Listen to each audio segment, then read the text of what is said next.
최대행은 30일 오전에 무한 종합 스포츠파크에 마련된 합동분향소를 찾아 희생자들을 애도했는데요. 직접 그 장면 보시겠습니다. 네, 최대행이 현장 스포츠파크 합동분향소를 조문하는 모습 30일 오전입니다. 조문록에 서명을 하고 곧이어서 1층에서 유족 대표들을 만났습니다. 내용은 안타깝게 돌아가신 179분 기억하겠다 이런 내용이고요. 합동분향소에 조문, 헌화하는 최대행의 모습입니다. 이후에 이제 유족 대표들을 직접 만났고 또 여러 가지 그 대책을 당부했습니다. 최상목 대행 방금 보신 대로 조문록에 안타까운 글을 남겼습니다. 어떤 내용이었죠? 그렇습니다. 두 줄 정도의 글을 남기신 것 같은데요. 안타깝게 돌아가신 179분을 기억하고 더 안전한 나라를 만드는데 전력을 다하겠다라는 본인의 대통령 권한 대행으로서의 다짐을 남긴 것 같습니다. 그리고 또 거기에 계시는 유족들을 만나서 위로하고 또 인근에 있는 그 무안공항 2층에도 지금 여전히 유족들이 많이 계시는데 그렇죠. 거기에도 방문을 해서 애로사항이나 이런 것들을 청취를 했다고 합니다. 그리고 지금 갔을 때 혼자 가신 것이 아니고 조규홍 보건복지부 장관 또 고기동 행안부 장관 직무대행까지도 가셨다고 하는데 이미 현장에는 국토교통부 장관이 지금 계속 상주하고 계시지 않습니까? 현장에 계속 있죠. 그렇습니다.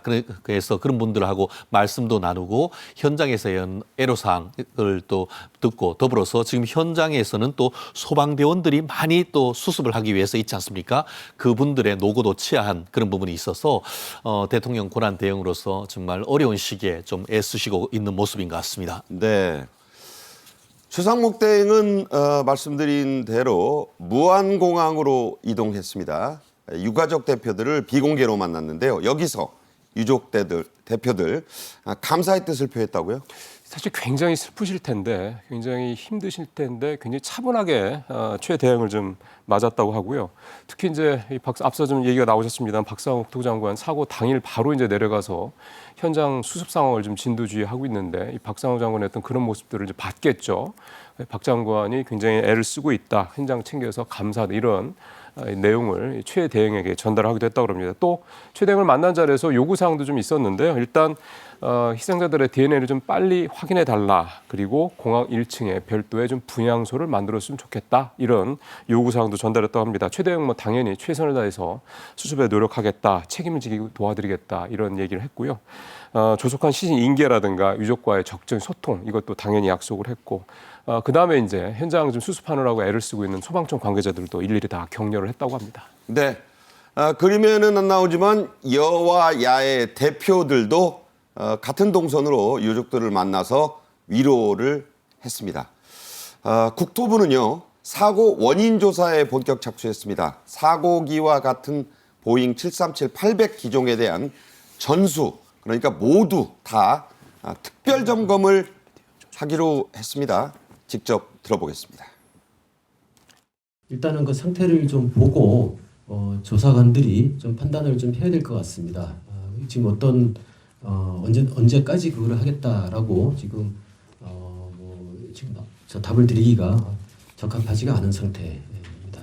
사고 항공기와 동일 기종을 운항하는 6개 항공사를 대상으로 항공기 엔진, 랜딩 기어 등 주요 계통의 정비 이력에 대한 전수조사 총 101대를 실시할 계획입니다. 네, 방금 들으신 대로 보잉 737-800 이 사고기는 제주항공에는 거의 다 41대 중에 39대가 이거라고 하고요. 다른 항공사까지 합치면 101대, 100대가 넘게 운항되고 있습니다.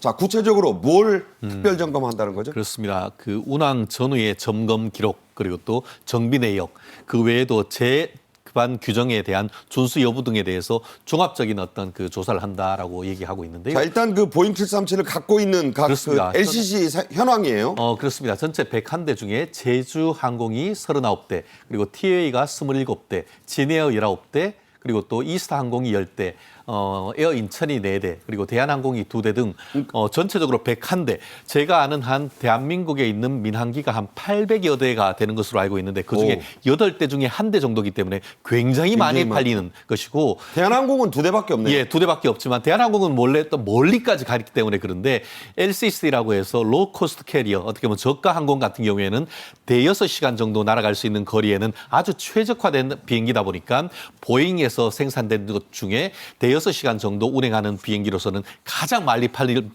그 항공기고, 그러다 보니까 이 부분에 대한 운항, 점검 이런 부분이 굉장히 중요하기 때문에 지금 제주항공뿐만 아니고 다른 어떻게 보면 LCC에도 많다 보니까 특별히 국토부에서 이와 같은 점검을 하는데요. 대한민국 국토부뿐만 아니고 미국에서 만들었는 회사 보잉기에도 참여해서 기체 어떤 점검 하자 여부를 점검하고, 더불어서 미국 항공 관련되는 기관에서도 같이 와서 공동 조사를 한다고 하니까 그럼 이 부분에 8명이 대해서도 현장에 지금 몇 시간 전에 그렇습니다. 도착했대요? 이미 지금 미국으로부터 관련되는 사람들이 도착을 해서 모안공항에 현지 조사에 착수했다고 하니까 차분히 그 결과가 어떤지 좀 지켜봐야 될 것 같습니다. 네. 이 보잉 737-800은 전 세계적으로 5,000대가 넘게 팔려나갔다고 하는 그런 나름 그 인기 기종입니다. 그러다 보니 사고도 참 많습니다. 회수된 블랙박스의 일부가 훼손된 것으로 알려지고 있죠. 최종 결과가 나오는데 그래서 한 달 이상, 많게는 6개월 이상 걸릴 거라고요. 예, 최악의 경우에는 6개월 얘기까지 좀 나오고 있는 거고요. 그러니까 이 항공기의 블랙박스는 크게 두 가지로 구성되어 있습니다.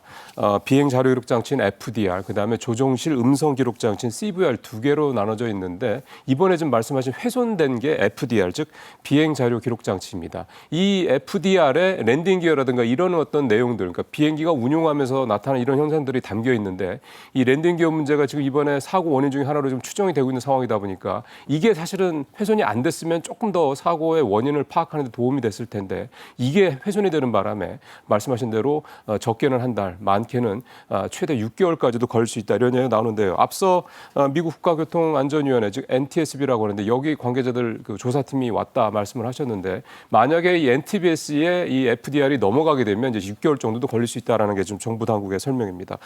상당히 좀 이 FDR에 대한 조사 결과가 결국 나와야 이 랜딩 기어 문제가 정말 원인이었는지, 네. 이 랜딩 기어가 정말 문제였다면 그게 앞서 우리가 얘기했던 어떤 정비라든가 이런 데 문제가 있는 건지를 차분히 하나하나 파악할 수가 있기 때문에 이게 사실 굉장히 중요한 부분이다라고 볼 수가 있겠습니다. 네. 꼬리 부분에서 2명의 생존자가 나왔듯이 이게 꼬리 부분에 있어서 훼손이 일부 됐지만 그나마 회수가 된 겁니다. 30일이었죠. 제주항공의 같은 기종이 바로 그 안 내려온 랜딩 기어 이상이 또 생겨서 인천공항에서 제주로 가다가 평택항공에서 상공에서 되돌아갔어요. 일대 소동이었죠. 그렇습니다. 우리가 자라보고 놀란 가슴, 소뚜껑 보고 놀란다 하듯이 유사한 기종의 똑같은 어떤 그 문제가 생기다 보니까 깜짝 놀랐는데요. 말씀하신 것처럼 어제였죠. 그러니까 그 12월 30일 날 새벽 6시 30분쯤 인천발 제주행, 이 그 제주항공 똑같은 기종의 어떤 비행기가 이 평택 상공을 날아가다가 이 밑에 랜딩 기어에 문제가 있는 것을 보고 돌아가가지고 그 김포공항에 내렸다라고 하는데요. 김포공항에 내린 이후에 어떻게 보면은 1시간 뒤에 다시 대체 비행기로 해서 다시 제주도로 떠났다고 하는데, 그 사이에 불안감을 느꼈던가요? 한 승객 21분 같은 경우에는 승객 어떻게 보면 대체 탑승을 포기했다라고 하고 있는 것 같습니다. 그러니까 안 가겠다 그래가지고. 그렇죠. 굉장히 불안한 마음이 있을 거 아니겠습니까? 그랬고 어쨌든 지금 전문가들 같은 경우에는 때가 때인 만큼 어떻게 보면 랜딩 기어 이상 경보에 대해서는 민감하게 반응하지 않을 수 없었다라고 얘기하는데, 실질적으로 지금 그 전문가들의 말에 따르면은 많은 어떤 그 항공 사고 중에 거의 2건 중에 1건, 한 50%가 넘는 정도가 이 랜딩 기어의 어떤 이상으로 인해 가지고 발생하는 사고라라고 하니까 결국 지금 아까 얘기한 것처럼 국토부에서 101대에 대한 전수조사를 하고 있는 과정 속에서 이런 부분이 있기 때문에 이번 문제에 대해서도 어떤 문제가 있었는지 향후에 어떤 그 확실한 어떤 그 사고 예방을 위해서도 명확한 어떤 그 원인 규명이 필요한 것이 아닌가 생각을 합니다. 사실 말씀하신 대로 그 바퀴가 안 나올 때 우리가 착륙할 때 가장 떨리잖아요. 그렇습니다. 이번에 보면 트라우마가 일반인들도 좀 생기시지 않을까 그런 상황입니다. 이 참사가 일어난 제주항공 여객기 사고 직전에요. 48시간 동안 무려 8개 나라의 공항을 13번이나 왔다 갔다 했다. 참 믿어지지가 않는 그런 상황이네요. 그렇습니다. 저도 깜짝 놀랐습니다.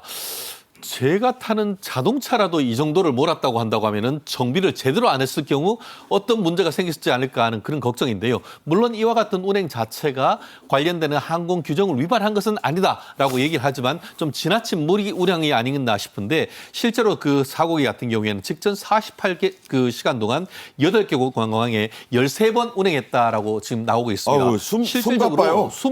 제가 숨 쉬고 얘기하기도 어려울 정도로 제주, 인천, 베이징, 타이페이, 방콕, 나가사키, 코타키나발루 뭐 보면은 북경, 대만, 또 홍콩, 일본, 코타키나발루까지 말레이시아. 결국은 동남아를 전부 다 일주할 정도로 그렇게 많이 운행을 했다라고 하는데 이렇게 하면서 사고가 안 난 게 신기할 정도다라는 생각이 적어도 일반인으로서는 걱정이 들지 않을 수가 없는데 다른 항공사의 다른 여객기도 이런 부분이 없는지 너무 지나치게 무리해서 운항을 하는 것이 아닌지에 대한 어떤 항공 당국의 명확한 조사가 필요한 것이 아닌가 생각을 합니다. 네. 그래서 저희가 보도를 한번 살펴봤어요. 그랬더니 실제로 제주항공 말고도 이 정도는 아니지만 엄청 비행기를 많이 운용을 합니다. 정비 시간이 짧아질 수밖에 없어요.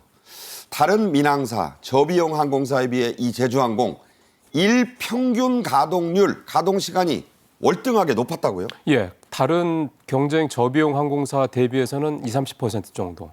그다음에 대한항공에 비해서는 거의 한 7-80% 정도 더 이 가동률이 높았습니다. 하루에 거의 15시간을 돌렸네요. 지금 뭐 표에도 나옵니다만 제주항공이 14.4시간을 하루 평균 가동을 하는 시간이고 그다음에 진에어가 11시간, 티웨이가 10시간 정도 되고요. 말씀드린 대한항공이 8시간 조금 넘는 수준이니까 얼마나 제주항공이 정말 숨가쁘게 이 비행기 같은 비행기를 계속 돌렸는지를 충분히 좀 알 수 있는 대목입니다.